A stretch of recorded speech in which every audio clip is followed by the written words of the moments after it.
ইরানের মিসাইল কতটা ভয়ঙ্কর তা ভালো করেই বুঝে গেছে দখলবাজ ট্রাম্প। ইরান পাল্টা আঘাত করলে তা থেকে কিভাবে বাঁচাবে ঘাঁটি সেই চিন্তায় অস্থির আমেরিকা। তাই তো কাতারের আল উদেইদ বিমান ঘাঁটিতে মোবাইল প্যাট্রিয়ট ক্ষেপণাস্ত্র মোতায়েন করেছে আমেরিকা। শুধু স্থির প্ল্যাটফর্ম নয়, হেভি ট্রাকে বসানো ক্ষেপণাস্ত্র যে কোনো মুহূর্তে সরানো বা আক্রমণের প্রতিক্রিয়ায় ব্যবহার করা যাবে। গত বছরের ইরানি হামলার স্মৃতি এখনো তাজা, তাই নিজেদের বাঁচাতে সর্বোচ্চ সতর্ক অবস্থানে আমেরিকা। পাশাপাশি ইরানের সম্ভাব্য প্রতিক্রিয়া মোকাবিলায় আঞ্চলিক মিত্রদের সঙ্গে যৌথ প্রতিরক্ষা সেল চালু করেছে ওয়াশিংটন।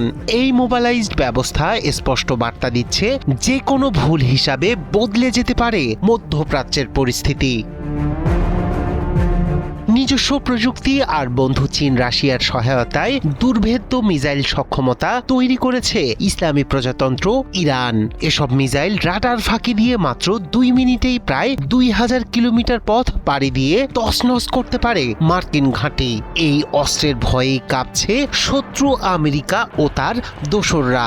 এরই ধারাবাহিকতায় ইরানের হুঁশিয়ারির পর আল উদেইদ বিমান ঘাঁটিতে মোতায়েন করা হলো আমেরিকান মোবাইল প্যাট্রিয়ট ক্ষেপণাস্ত্র। মধ্যপ্রাচ্যের সবচেয়ে বড় মার্কিন ঘাঁটি হিসেবে পরিচিত কাতারের আল উদেইদ বিমান ঘাঁটিতে এবার স্ট্যাটিক প্ল্যাটফর্মে নয়, হেভি ট্রাকে পাঠানো প্যাট্রিয়ট ক্ষেপণাস্ত্র দেখা গেছে।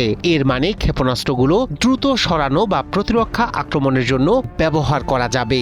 এই পরিবর্তনই ইঙ্গিত করছে যে আমেরিকার কাছে কতটা ভয়ঙ্কর ইরান।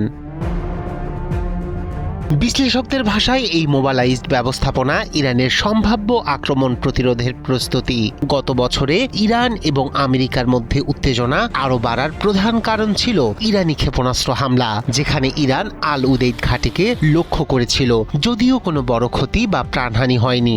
এমন পরিস্থিতিতে শুধু ক্ষেপণাস্ত্র মোতায়েন নয়, আঞ্চলিক মিত্রদের সাথে যৌথ প্রতিরক্ষা সেলও চালু করেছে আমেরিকা, যাতে সম্ভাব্য কোনো হামলা বা বর্ধিত উত্তেজনার মোকাবিলা করা যায়।